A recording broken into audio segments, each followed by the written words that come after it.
En octobre dernier, notre pasteur, Joël Razana Johari, a prêché sur les dons de l'esprit. Je ne sais pas si vous étiez là ce dimanche-là. À cette occasion, elle avait lu le chapitre 12 de la première épître aux Corinthiens. Et ce chapitre se termine par ces mots : « Aspirez aux dons les meilleurs ». Dans une autre traduction, on peut lire « Désirez avec ardeur des dons plus excellents ». Alors j'ai une question pour vous. Si vous deviez prier pour que le Saint-Esprit vous accorde un don, lequel désireriez-vous avec ardeur ? Il y a un personnage dans la Bible, dans l'Ancien Testament plus précisément, à qui Dieu est apparu dans un rêve pendant la nuit. Et Dieu lui a dit : « Demande-moi ce que tu veux que je te donne. » Cet homme, c'était le jeune roi Salomon, le successeur de David. Et la réponse de Salomon plut tellement à Dieu que Dieu lui dit : « Je vais agir conformément à ta parole. Je vais te donner un cœur si sage et si intelligent qu'il n'y a eu avant toi et qu'on ne verra jamais personne de pareil à toi. » Le don que Dieu lui a accordé a fait la notoriété de Salomon, à tel point qu'on lui attribue généralement 3 livres de la Bible que vous connaissez, et on les appelle les livres sapentiaux. Alors c'est un terme un peu sophistiqué pour dire les livres de sagesse. Il y a le livre de l'Ecclésiaste, le Cantique des Cantiques, et surtout le livre des Proverbes, sur lequel je vais m'appuyer ce matin, plus particulièrement sur les chapitres 1 à 8. Salomon n'en est pas nécessairement l'auteur, en tout cas pas l'unique, et ne vous étonnez pas si je vais parler plusieurs fois des auteurs du livre des Proverbes. Alors, avez-vous déjà prié avec ardeur, ou est-ce que vous vous imaginez un jour prier avec ardeur pour que Dieu vous accorde, que le Saint-Esprit vous accorde la sagesse ? Au fond, c'est quoi la sagesse ? C'est cette question à laquelle je voudrais essayer de répondre avec vous ce matin. Alors, c'est un très vaste sujet, et dans mes souvenirs de chrétien, je n'ai jamais entendu une prédication sur la sagesse. Ou alors, je l'ai oublié. Pour autant, c'est quand même un sujet qui vaut la peine d'être abordé. Et je voudrais vous convaincre ce matin, soit que vous êtes des hommes et des femmes sages, soit que vous pouvez l'être, et que la sagesse est à votre portée. Alors, dans un premier temps, nous allons voir ensemble comment nous percevons habituellement la notion de sagesse, y compris à la lecture de la Bible, et pas dans le monde séculaire uniquement. Et puis, dans un second temps, vous vous en doutez, nous verrons ce qu'est la sagesse de Dieu, ou la sagesse que Dieu nous donne, telle qu'elle est décrite dans le livre des Proverbes. Et puis enfin, nous verrons que la sagesse est un ministère et qu'elle doit nous faire agir. La sagesse, c'est pas tout à fait l'intelligence. C'est pas non plus la même chose que le savoir ou la connaissance. Et pourtant, on a souvent tendance à les associer ou à les confondre. Prenons l'exemple de la sagesse populaire. La sagesse populaire, ce serait le bon sens des petites gens, à l'opposé des élites. En réalité, c'est pas de la sagesse, c'est la différence entre le savoir qu'on appelle empirique, c'est-à-dire le savoir qu'on obtient par l'expérience et par l'observation, que l'on oppose au savoir dogmatique ou théorique. Donc, on confond sagesse et savoir. C'est pas si simple que ça d'appréhender ce qu'est la sagesse. Et c'est pas non plus évident de la reconnaître chez les gens. Est-ce que vous vous considérez comme sage ? Est-ce que moi, je me considère comme sage ? Bonne question. En fait, je pense que la plupart d'entre nous, on ne se pose même pas la question. Parce qu'on n'appréhende pas les choses comme ça. On va surtout parler de sagesse ancestrale. Parce que nous associons tout le temps la sagesse à l'expérience. La sagesse est vue comme l'aboutissement de l'expérience d'une vie. Du coup, elle est réservée aux anciens, aux personnes les plus âgées, celles qui ont vécu, qui ont appris, réalisé beaucoup de choses, qui ont échoué dans certaines d'entre elles, qui ont réussi dans d'autres, et à tel point qu'elles sont capables de transmettre leur expérience aux plus jeunes, leur transmettre ce qui est bon de dire, de faire ou de penser. Et chaque civilisation a eu ses maîtres de la sagesse. L'Égypte pharaonique avait un vizir très connu qui s'appelait Ptahhotep. Les Hébreux avaient le roi Salomon. La Chine avait Confucius. Et même la Grèce antique avait certains grands philosophes. Et vous savez peut-être que philosophe, ça veut dire celui qui aime la sagesse. Tous ces maîtres ont écrit des choses qui ont eu une grande valeur et une grande utilité pour les générations futures. Dans l'ancienne Égypte, la sagesse, enfin en tout cas le mot pour qualifier la sagesse, était un synonyme d'enseignement ou de correction. Son but était de remettre les jeunes sur le droit chemin. Alors vous savez que les Hébreux ont vécu en Égypte, ils y ont passé 400 ans, puis ensuite ils ont été les voisins de l'Égypte.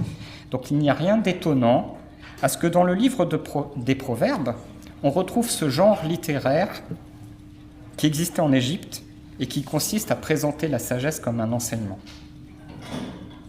Je ne peux pas m'attarder ce matin sur la comparaison des genres littéraires, mais ceux qui ont suivi les études bibliques de notre pasteur se souviennent de ce qu'elle nous a expliqué au sujet de la Genèse ou de l'Apocalypse.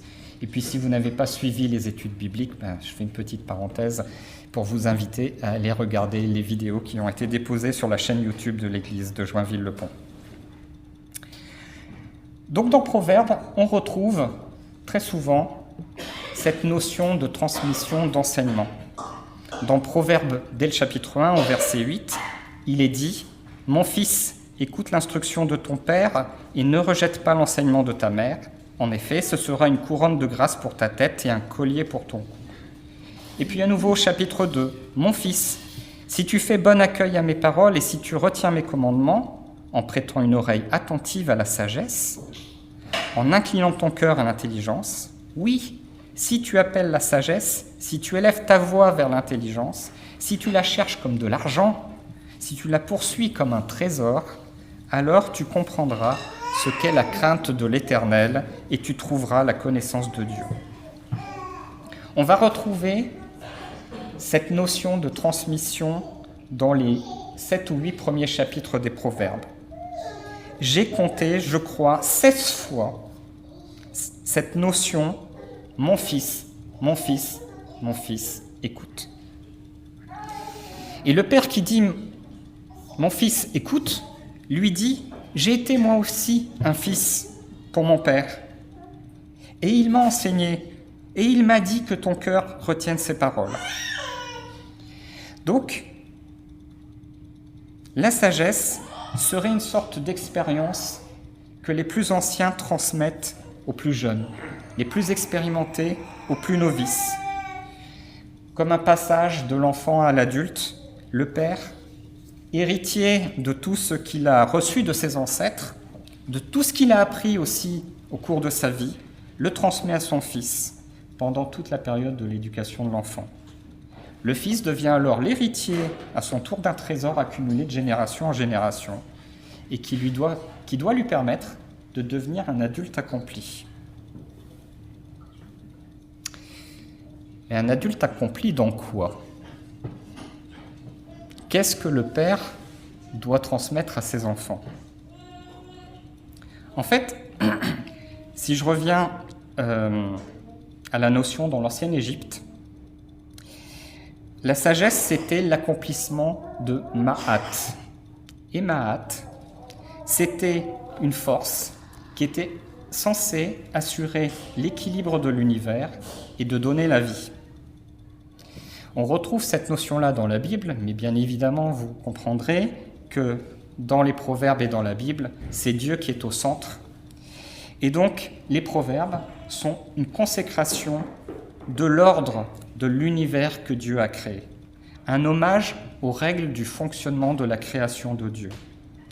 Salomon, ou les auteurs suivants du livre, intègrent aussi dans cet ordre cosmique une notion fondamentale qui est celle du bien face au mal, celle de la justice face à l'injustice, l'honnêteté, le respect face à tous les travers ou toutes les déviances dont l'homme est capable. Même la valeur du travail face à la paresse.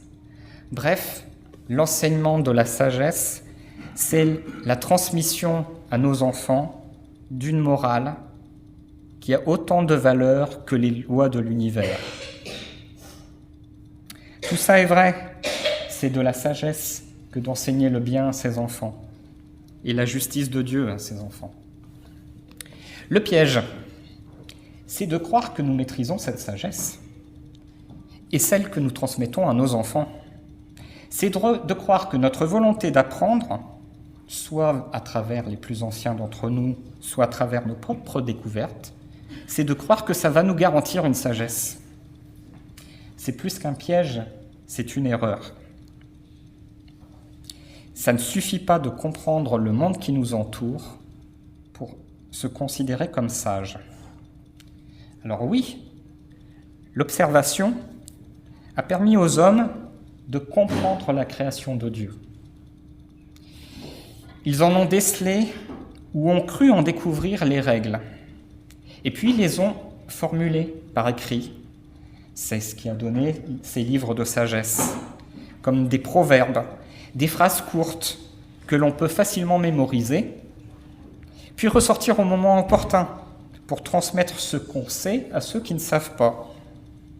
Et ces proverbes, ils existent dans tous les pays, dans toutes les langues. Et parfois, on peut les confondre avec la sagesse. Je vais vous prendre un exemple tout bête. En France, on a un dicton « Noël au balcon, pas cotisons ». C'est la sagesse des anciens, voilà. Ils ont constaté que quand il faisait beau à Noël, il faisait froid à Pâques. Bon. Tout ça, c'est pour faire une petite parenthèse météorologique. Les hommes, à force d'observer le ciel, ont commencé à comprendre les phénomènes météorologiques. Mais même si c'est de l'intelligence, même si ça peut ressembler à une sorte de sagesse, Jésus en a fait une dénonciation. Vous pouvez lire dans Matthieu 16, au verset 2, ce que je vais lire maintenant. Au crépuscule, donc Jésus s'adresse à la foule, au crépuscule, vous dites bien, demain il fera beau, car le ciel est rouge. Et à l'aurore, aujourd'hui on aura de l'orage, parce que le ciel est rouge sombre.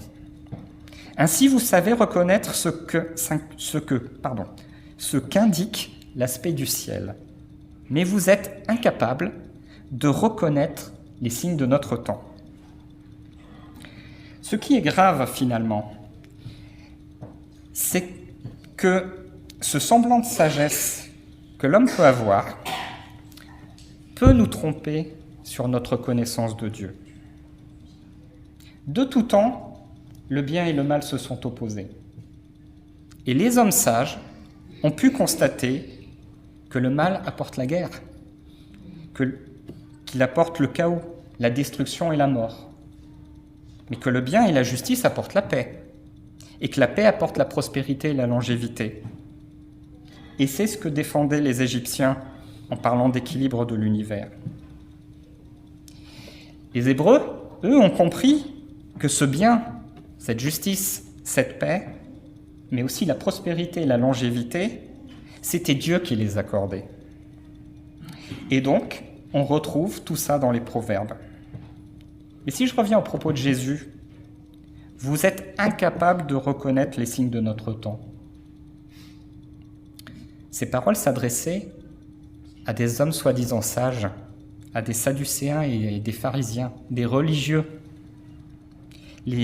Jésus les qualifiait d'hypocrites, car ils se croyaient détenteurs d'un savoir, détenteurs de la sagesse de Dieu, et ils agissaient à l'encontre de la volonté de Dieu.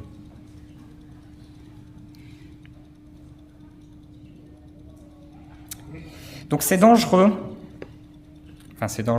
c'est un piège, de croire que par notre propre sagesse, notre propre intelligence, nous connaissons Dieu et que nous savons ce que Dieu attend. C'en est à tel point que vous connaissez l'histoire de Job, tous les malheurs qui lui sont arrivés, tous ses enfants qui sont morts, tous ses biens qui ont été détruits en une seule journée. Eh bien, les amis de Job lui disaient « Nous connaissons Dieu.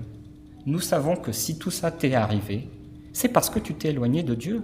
C'est parce que tu es un pécheur, c'est parce que tu es un méchant. » Alors que la suite du livre de Job nous montre bien que ça n'était pas le cas et que Job n'était en aucun cas coupable de quoi que ce soit. Vous voyez comment la sagesse des hommes peut se tromper même sur la connaissance de Dieu. C'est pour ça qu'il y a une autre sagesse qui a plus de valeur que notre certitude de savoir et de comprendre les choses. C'est la sagesse que Dieu nous donne.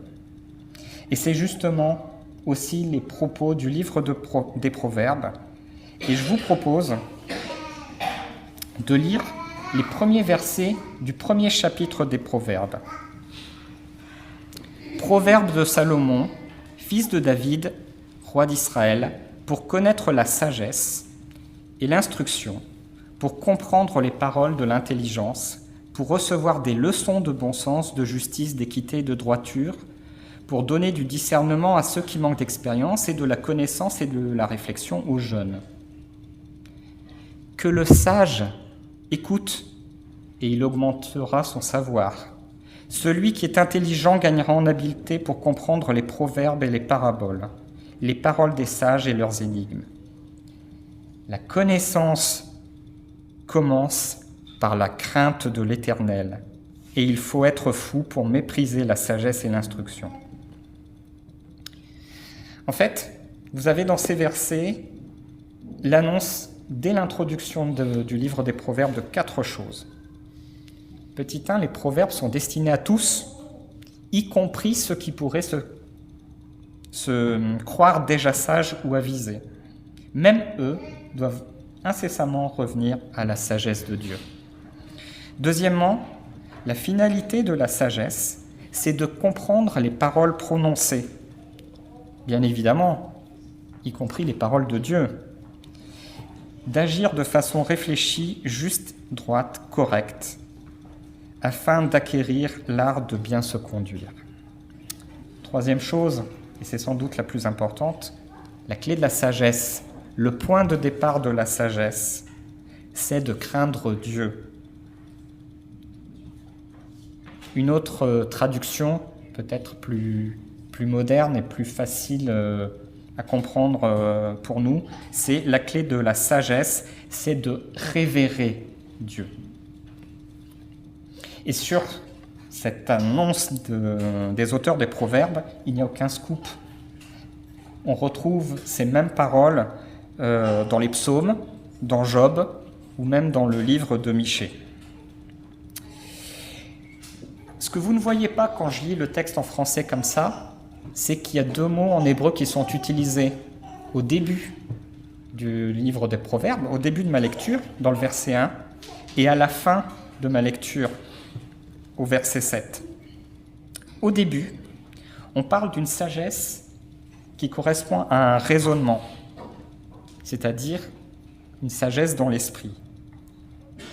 Et à la fin, c'est une sagesse dans le mouvement, c'est-à-dire une sagesse qui se matérialise par notre corps, par nos actions. L'une renvoie à l'intellect et l'autre renvoie à l'action. Et quand on lit la clé de la sagesse, c'est de révérer Dieu, eh bien ça renvoie à notre capacité d'agir. La sagesse de Dieu, est une pièce maîtresse dans le plan de Dieu. Elle est essentielle. Alors, tout à l'heure, quand je lisais le verset sur « Mon fils écoute mon enseignement », on y voit assez facilement la figure de Dieu, le Père qui instruit ses enfants, Dieu qui instruit les hommes et les femmes. Mais la sagesse de Dieu est plus que l'instruction que Dieu veut nous transmettre. Elle est bien plus que ça. Elle est tellement importante aux yeux de Dieu que les auteurs du livre des Proverbes ont décidé de la personnifier. Elle prend forme humaine, la sagesse. Elle devient une image féminine qui se met en action et qui parle à toute l'humanité. Et moi, j'aime beaucoup cette image de personnifier la sagesse et surtout d'en donner une image féminine. Parce que on est parfois tenté de croire que Dieu est à l'image de l'homme masculin. Dieu n'a pas de sexe, Dieu est à la fois à l'image de l'homme et de la femme. Et ici, la sagesse va prendre l'image d'une femme. Mais d'ailleurs, quand on parle de l'enseignement que le père transmet à son enfant, il n'y a pas que l'enseignement du père. Tout à l'heure, je vous ai lu un verset qui exprime le père qui s'adresse à son fils, mais il y a d'autres versets qui disent « Mon fils, écoute l'instruction de ton père et ne rejette pas l'enseignement de ta mère ». Tout ça pour dire que j'aime bien cette image féminine donnée à Dieu à travers la sagesse. Et c'est aussi une façon de démontrer que la sagesse n'est pas le privilège des hommes, comme parfois on peut le croire. Et si vous prenez le temps de lire les Proverbes, vous verrez que très souvent dans le livre des Proverbes, vous voyez deux forces féminines s'affronter, Dame sagesse et Dame folie. Dame sagesse est là pour sauver les hommes et leur accorder la vie, alors que Dame folie est là pour les pervertir et mettre leur vie en péril. Et vous le voyez parce que souvent l'enseignement du père à son fils, c'est « méfie-toi de la femme ».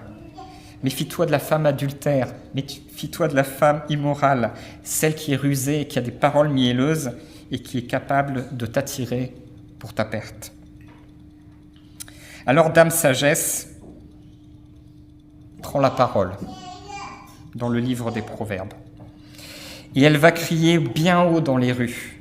Sa voix va résonner sur les places publiques. Dominant le tumulte, elle appelle. Près des portes de la ville, elle fait entendre ses paroles, disant « Jusqu'à quand, stupides, vous complairez-vous à des sottises ? Écoutez mes avertissements.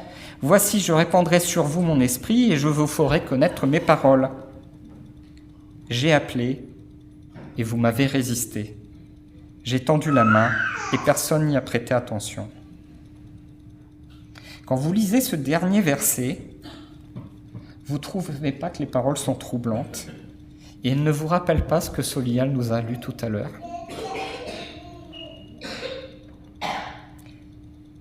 La sagesse. Alors, il n'y a pas que ce dernier verset qui m'interpelle. Si je poursuis la lecture un petit peu plus loin, il est également dit que c'est toujours la sagesse qui s'exprime, et elle dit « J'ai été établi dans les temps éternels, bien avant que la terre ne fût créée. Moi j'étais déjà là quand il fixa le ciel et qu'il traça un cercle autour de la surface du grand abîme. » Il est aussi dit « La sagesse est un arbre de vie pour ceux qui s'attachent à elle. » En fait, toutes ces références-là, c'est celles que Solial a lues tout à l'heure et que Jean reprend dans le début de son évangile. Au commencement, la parole existait déjà, la parole était Dieu et la parole était avec Dieu. Finalement, les proverbes disent la même chose que Jean, mais en mettant le mot sagesse à la place du mot parole, le mot sagesse à la place du mot lumière. Alors si je vous le présente comme ça, vous avez compris que cette sagesse qui s'adresse aux hommes, mais c'est finalement Dieu lui-même. Dieu manifesté à travers Jésus, comme Jean le décrivait au début de son évangile, mais Dieu encore avec nous aujourd'hui et en nous à travers son Saint-Esprit. Donc, cette sagesse de Dieu, elle nous est encore offerte aujourd'hui. Elle est offerte à l'Église de Christ tout entière, à tous ceux qui craignent Dieu, qui révèrent Dieu, quel que soit leur âge, leur statut, leur position dans la société et en toutes circonstances, quelles que soient les actions ou les décisions que vous devez prendre dans le cadre de votre vie, dans le cadre de votre famille, de votre métier. Cette sagesse de Dieu, elle est pour nous tous. Et finalement, si je vous parlais en introduction du message de Joël du mois dernier, c'est que j'aurais pu finalement paraphraser la prédication de Joël. Parfois, sans changer les mots, parce qu'elle nous a dit le mois dernier, dans les textes juifs antérieurs au Nouveau Testament, je reprends ce qu'elle a dit, l'esprit de prophétie est aussi celui qui inspire la sagesse d'Israël, que ce soit la sagesse de certains célèbres sages ou la sagesse intuitive du peuple. Puis je pourrais aussi reprendre des phrases qu'elle nous a dit, en remplaçant le mot prophétie par le mot sagesse. Elle nous disait « L'Église est une communauté de prêtres, de prophètes, de rois à la suite du Christ. L'Église est une communauté prophétique, un seul corps par un seul esprit. » Et bien moi je pourrais vous dire que l'Église est une communauté de sages à la suite du Christ, un seul corps inspiré par un seul esprit de sagesse. Elle nous disait « Le Saint-Esprit, en tant qu'esprit qui inspire les prophètes, est l'esprit de prophétie. Il est à la fois esprit de vie, esprit de sainteté et esprit de prophétie. » Et moi, je pourrais vous dire que le Saint-Esprit, en tant qu'esprit, inspire l'Église. Il est à la fois esprit de vie, esprit de sainteté et esprit de sagesse. Et puis, je pourrais continuer encore. Là où Joël faisait référence à 1 Corinthiens 12, moi, je peux faire référence à Proverbes 1, 2, 3, 4 et les chapitres suivants. Il y a un aspect fondamental, c'est la part de chacun. Tous peuvent écouter la sagesse qui les appelle et avoir part au ministère spirituel. Parce qu'en fait, oui, ce qui est important, excusez-moi un instant, je n'aurais pas dû toucher à l'appareil. Ce qui est important, et encore une fois, je vais répéter Joël, c'est que tous les chrétiens ont été baptisés par le Saint-Esprit, esprit de prophétie, comme elle disait. Et cet esprit, il nous inspire dans nos paroles et dans nos actes. Et moi, je pourrais vous dire que puisque nous tous, nous avons été baptisés dans cet Esprit Saint, nous avons également cet esprit de sagesse. Et cet esprit de sagesse nous inspire dans nos paroles et dans nos actes. Si Dieu nous accorde la sagesse, c'est pour que nous en fassions quelque chose. Et alors quoi ? Moïse, en fait, enseignait déjà aux Hébreux, lors de la sortie d'Égypte, ce qu'il en était. Il expliquait au peuple « Je vous ai enseigné des prescriptions et des règles, comme l'Éternel, mon Dieu, me l'a ordonné. Vous les respecterez et vous les mettrez en pratique, car ce sera là votre sagesse et votre intelligence aux yeux des autres peuples. Lorsqu'ils entendront parler de toutes ces prescriptions, ils diront « Cette grande nation est un peuple vraiment sage et intelligent. » Voilà pourquoi la sagesse que Dieu veut nous accorder est un ministère spirituel, parce qu'il ne suffit pas d'en tirer un avantage pour nous, il s'agit aussi d'utiliser cette sagesse dans notre ministère, en tant que chrétien et serviteur du Dieu trois fois saint. La clé de la sagesse, c'est de révérer Dieu, c'est de suivre ses commandements. Alors une clé, ça sert à se mettre en action. On la met dans une serrure, on tourne et on ouvre la porte. La sagesse, elle doit aussi se mettre en action. Et en tant que manifestation du Saint-Esprit en nous, la sagesse, notre sagesse, devrait se voir. Elle devrait se voir comme les fruits de l'Esprit. Vous les connaissez, les fruits de l'Esprit? Paul les listait aux Galates. C'est l'amour, c'est la joie, la paix, la patience, l'amabilité, la bonté, la fidélité, la douceur, la maîtrise de soi. Puisque l'Esprit est la source de notre vie, laissons-le aussi diriger notre conduite. Et aux Éphésiens, il disait la même chose. Maintenant que vous êtes lumière dans le Seigneur, conduisez-vous comme des enfants de lumière. Le fruit de l'Esprit consiste en effet dans toute forme de bonté, de justice et de vérité. Discernez ce qui est agréable au Seigneur. Faites donc bien attention à la façon dont vous conduisez. Ne vous comportez pas comme des fous, mais comme des sages. Rachetez le temps car les jours sont mauvais. C'est pourquoi ne soyez pas stupides, mais comprenez quelle est la volonté du Seigneur. Laissez l'Esprit diriger notre conduite. Discernez ce qui est agréable à Dieu. Ça va être la sagesse de Dieu en nous.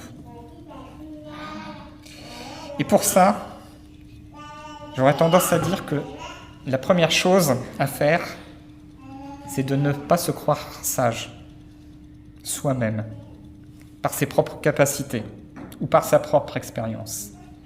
Ne pensez pas être sage parce que vous avez plus de 50 ou 60 ans.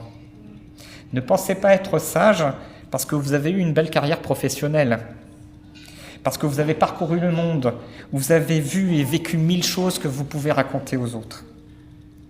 Non. La véritable sagesse, c'est un don que Dieu vous donne. C'est être humble. C'est jamais se croire sage. Ou plus sage que les autres. Parce qu'on ne peut pas s'attribuer finalement la sagesse. Ou le titre d'homme sage. Je ne peux pas dire que je suis un homme sage. Vous ne pouvez pas dire que vous êtes un homme ou une femme sage. Seuls les autres peuvent reconnaître la sagesse en vous. Et Paul a écrit aux Romains, et là je reprends à nouveau quelque chose que Joël avait déjà utilisé dans sa prédication.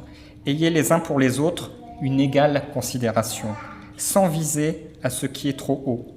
Laissez-vous au contraire attirer par ce qui est humble. Ne vous prenez pas pour des sages. Je ne pouvais pas le dire mieux que ça. Et puis enfin, la sagesse, c'est aussi se souvenir que tout don de Dieu n'est pas définitivement acquis. C'est à nous aussi d'entretenir les dons que Dieu nous accorde. Et vous savez très bien que même les hommes les plus grands de la Bible ont parfois manqué de sagesse élémentaire, j'aurais tendance à dire, alors que nous les voyons comme des grands hommes. Abraham, Moïse, David, et même Salomon. Salomon, dont je vous parlais en introduction, à qui Dieu a accordé la sagesse pour qu'il n'y en ait aucun autre pareil à lui.